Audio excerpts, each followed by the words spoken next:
भय की मौजूदगी रहने दो। भय से कहो तू रह, लेकिन हम झुकते। तुम भय को एक किनारे रखो। मैं जानता हूं कि भय को एकदम मिटा ना सकोगे, लेकिन एक किनारे रख सकते हो। भय के रहते हुए भी तुम झुक सकते हो। भय की सुनना जरूरी नहीं है। तुम सुनते हो, स्वीकार करते हो, मान लेते हो, इसलिए भय मालिक हो जाता है। भय से कहो ठीक, तेरी बात सुन ली, फिर भी झुक के देखना है। तू कहता है जोखिम होगी, लेकिन जोखिम उठा के देखनी। तू कहता है मिट जाओगे, सही, रह के देख लिया, अब मिट के देखना है। रह रह के कुछ न पाया, अब ये आयाम भी खोज ले मिटने का। कोई भय को दबाने की जरूरत नहीं है, ध्यान रखना। दबाया हुआ भय तो फिर उभरेगा ना। भय को पूरा स्वीकार कर लो कि ठीक हो, माना, तुम्हारी बात में भी बल है, तुम्हारे तर्क से कोई इंकार नहीं, लेकिन तुम्हारे साथ रह के इतने दिन देख लिया और जीवन का कोई अनुभव न हुआ, अब कुछ और भी कर लेने दो। तर्क उठेंगे मन में, उनसे कहो ठीक है, तुम्हारी बात जस्ती थी, इसलिए तो इतने दिन तक तुम्हारा संग साथ रहा, इतने दिन तक तुम्हें ओढ़ा, लेकिन कुछ पाया नहीं। हाथ खाली है, हृदय कोरा है, आत्मा रिक्त है। अब बहुत हुआ, अब तुमसे विपरीत भी थोड़ी दिशा में जाके देख लेने दो। डर तो लगेगा ही, क्योंकि जिस दिशा में कभी ना गए उस दिशा में जाते मन घबराता है, पैर कपते। मन चाहता है जाने माने रास्ते पर चलो। कहां जंगल में जा रहे हो, बियावान में भटक जाओगे। भीड़ जहां चलती है वहीं चलो, कम से कम संगी साथी है। भीड़ है तो राहत है, अकेले नहीं। पर एक ना एक दिन भीड़ के रास्तों को छोड़कर पगडंडी की राह लेनी ही पड़ती। परमात्मा तक कोई राजपथ नहीं जाता, बस पगडंडियां जाती। कोई राजपथ परमात्मा तक नहीं जाता, अन्यथा समाज परमात्मा तक पहुंच जाए। व्यक्ति ही पहुंचते हैं, समाज कभी नहीं। पगडंडियां भी ऐसी कि तुम चलो तो बनती, कोई तैयार नहीं पहले से कि किसी ने तुम्हारे लिए बना के रखी, तुम्हारे चलने से ही बनती। जितना तुम चलते हो उतनी ही निर्मित होती। ये राह ऐसी है कि तैयार नहीं है, चलने से तैयार होती। और बड़ा सुंदर है ये तथ्य। नहीं तो आदमी एक परतंत्रता हो जाए, राह तैयार है, उस पर तुम्हें चल जाना है, तब तो तुम रेलगाड़ियों के डब्बों जैसे हो जाओ, लोहे की पटरियों पर दौड़ते रहो। फिर तुम्हारे जीवन में गंगा की स्वतंत्रता ना हो, फिर वो मौज ना रह जाए जो अपनी ही खोज से आती है। गंगा सागर पहुंचती है, लोहे की पटरियों पर नहीं, चलती है, चल चल के अपना राह बनाती, मार्ग बनाती, अनजान की खोज पर। सागर है भी आगे, इसका भी क्या पक्का पता है। तो भय स्वाभाविक है, लेकिन भय के साथ रह के हम बहुत दिन देख लिए। अब भय को कहो सुनी तेरी बहुत, अब हमें कुछ और भी करने दे, रहने दो भय को एक किनारे। तुम चलो, कपते हुए पैरों से सही पगडंडी पर उतरो, डरते हुए धड़कते हुए हृदय से सही भीड़ को छोड़ो। घबराहट होगी, लौट लौट जाने का मन होगा, कोई चिंता नहीं। कभी लौट जाने का मन हो, कभी घबराहट हो, तो इतना ही याद रखना कि भय की और मन की मान के बहुत दिन चले थे। कहीं पहुंचे न थे। नए को एक अवसर दो। जिस दिन तुम नए को अवसर देते हो उसी दिन तुम परमात्मा को अवसर देते हो। जब तक तुम पुराने को दोहराते हो, लीक को पीटते हो, लकीर के फकीर हो, तब तक तुम समाज के हिस्से होते हो, भीड़ के हिस्से होते हो। व्यक्ति बनो,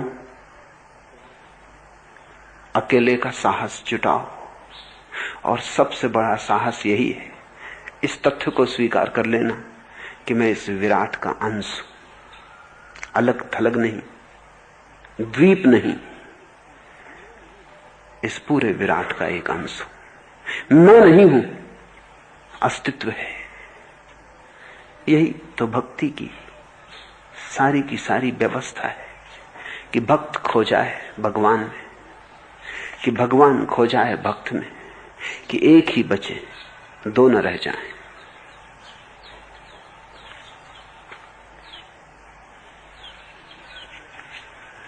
तीसरा प्रश्न,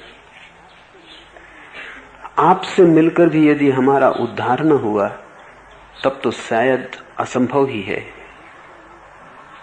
कम से कम मुझ निरीह पर तो रहम खाइए। न तो मुझसे ध्यान सकता है न भक्ति। भक्ति की लहरियां आती हैं अब इस पर बहुत झीनी, और वो भी कभी कभी, और संसार का भयंकर तूफान तो सदा हावी।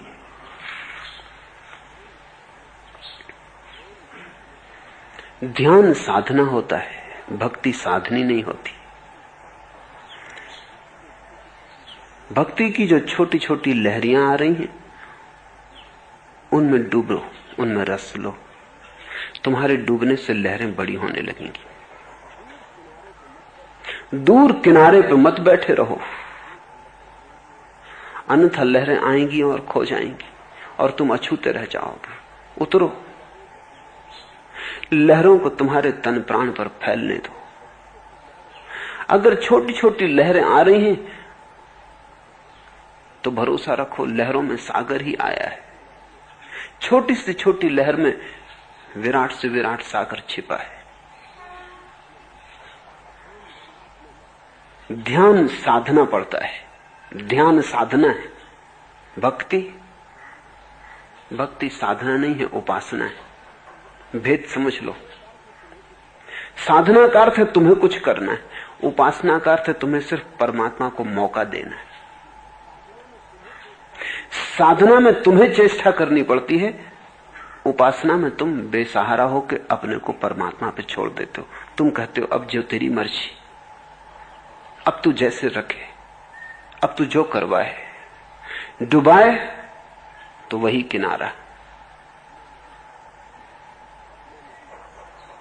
अब मैं नहीं हूं। भक्ति साधना नहीं पड़ती, साधने में तो तुम बने रहते हो,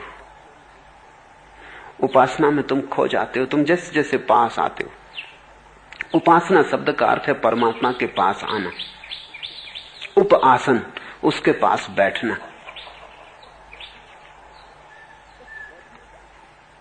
बस बैठने ही काफी है। तुम उसे मौका दो, तुम बैठ जाओ उसके पास, उस पर छोड़कर, और उसे मौका दो। बिल्कुल ठीक हो रहा है। भक्ति की लहरियां आती हैं अवश्य, पर बहुत झीनी, और वह भी कभी कभी। इसे भी सौभाग्य समझो कि आती हैं। बस उन लहरों को ही पकड़ो, उनमें डूबो। एक धागा भी हाथ में आ जाए तो बस काफी है। इसलिए तो भक्ति के शास्त्र को भक्ति सूत्र कहा है, योग के शास्त्र को योग सूत्र कहा। धागा, सूत्र यानी धागा। ये पूरा शास्त्र नहीं है पर सूत्र है। पर सूत्र हाथ में पकड़ आ गया तो बात खत्म। उसी सूत्र के सहारे चलते चलते तुम एक किरण पकड़ लो सूरज की, तो सूरज तक पहुंचने के लिए सहारा मिल गया। उसी किरण के सहारे चलते जाना तो उसके स्रोत तक पहुंच जाओगे जहां से किरण आती। मगर हमारा मन बड़ा लोभी, वो कहता है कभी कभी, कभी कभी आती है, ये भी कोई कम सौभाग्य है। एक बार भी जीवन में लहर आ जाए और तुम अगर होशियार हो, तुम अगर जरा समझदार हो, तो तुम उस एक ही लहर के सारे उसके सागर को पालोगे। कभी कभी आती है, जरूरत से ज्यादा आ रही। तुम्हारी पात्रता क्या है, योग्यता क्या है, कमाई क्या है? कुछ भी नहीं है। उसकी अनुकंपा से आती होंगी, प्रसाद स्वरूप आती होंगी। धन्यवाद दो, शिकायत मत करो। शिकायत करोगे तो जो लहरें आती हैं वो भी धीरे धीरे खो जाएंगी, क्योंकि शिकायती चित्त के पास उपासना असंभव है। जितनी ज्यादा तुम्हारी शिकायत होगी उतना ही परमात्मा से फासला हो जाएगा। बिन शिकायत उसके पास बैठ रहो, धन्यवाद दो। मैंने सुना है, मुसलमान बादशाह हुआ महमूद, उसका एक नौकर था, बड़ा प्यारा था।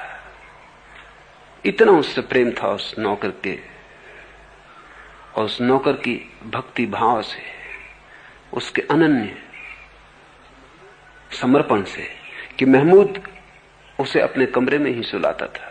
उस पर ही एक भरोसा था उसको। दोनों एक दिन शिकार करके लौटते थे, राह भटक गए, भूख लगी। एक वृक्ष के नीचे दोनों खड़े थे। एक फल लगा था, अपरिचित, अनजान। महमूद ने तोड़ा। जैसी उसकी आदत थी, चाकू निकाल के उसने एक टुकड़ा काट के अपने नौकर को दिया, जो वो हमेशा देता था। पहले उसे देता था, फिर खुद खाता था। नौकर ने खाया, बड़े अहोभाव से कहा कि एक कली और दे दी।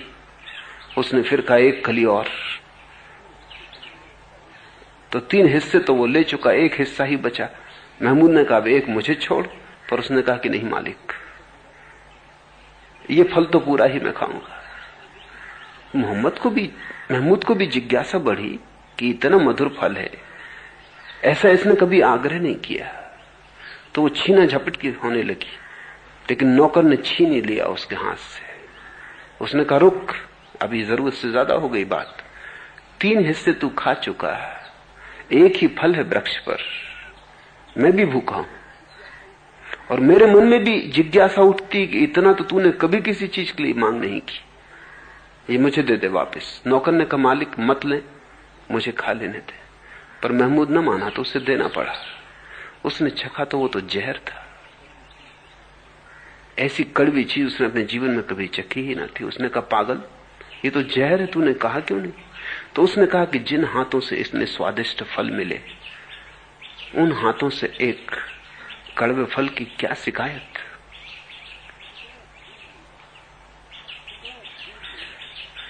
शिकायत दूर ले जाएगी, धन्यवाद पास लाएगा। थोड़ा सोचो, उस दिन वो नौकर महमूद के हृदय के जितने करीब आ गया, महमूद रोने लगा। वो तो बिल्कुल जहर था फल, वो तो मुंह में ले जाने योग्य न था। और उसने इतने अहोभाव से, इतनी प्रसन्नता से उसे स्वीकार किया, छीना झपटी की। वो नहीं चाहता था कि महमूद चखे, क्योंकि चखेगा तो महमूद को पता चल जाएगा कि फल कड़वा था। ये तो कहने का ही एक ढंग हो जाएगा कि फल कड़वा है। न कहा लेकिन कह दिया, ये तो शिकायत हो जाएगी, इसलिए छीन झपट थी। जिन हाथों से इतने मधुर फल मिले, उस हाथ से एक कड़वे फल की क्या चर्चा करनी, वो बात ही उठाने की नहीं। परमात्मा ने इतना दिया है कि जो शिकायत करता है वो अंधा है। थोड़ी लहरें आती, उन लहरों में डूबो, और लहरें आएंगी। धन्यवाद, अनुग्रह का भाव, बड़ी लहरें आएंगी। एक दिन सागर का सागर तुम में उतर आएगा, एक दिन तुम्हें बहा के ले जाएगा। सब कूल किनारे टूट जाएंगे, लेकिन सूत्र यही है कि तुम उसके प्रसाद को पहचानो और अनुग्रह के भाव को बढ़ाते चले जाओ। होता अक्सर ऐसा है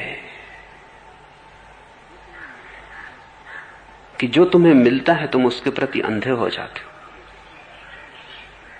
तुम उसे स्वीकार ही कर लेते हो कि ठीक है, ये तो मिलता ही है, और चाहिए। अक्सर ऐसा होता है जितना ज्यादा तुम्हें मिल जाता है उतने ही तुम दरिद्र हो जाते हो, क्योंकि उसको तो तुम स्वीकार ही कर लेते हो, उसकी तो तुम बात ही भूल जाते हो जो मिल गया। एक मनोविज्ञान शाला में बंदरों पर कुछ प्रयोग किए।